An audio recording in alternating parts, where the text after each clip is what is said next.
এটা আমাদের scorpion setup.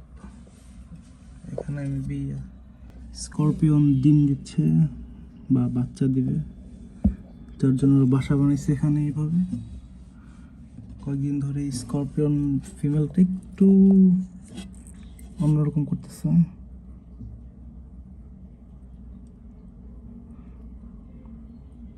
Male female দুইটা এখানে গর্ত করে বাসা বানাইছে।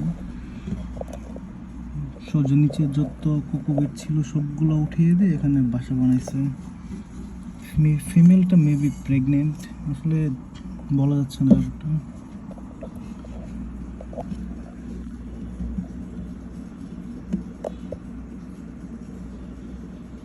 হয়তো বা কিছুদিনের মধ্যেই ফিমেলটা বাচ্চা দিয়ে দিতে পারে।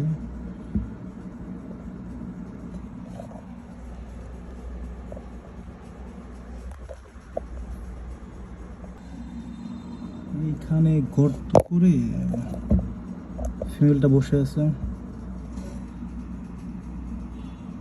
হয়তো ওদের সেটআপ পছন্দ হয়েছে।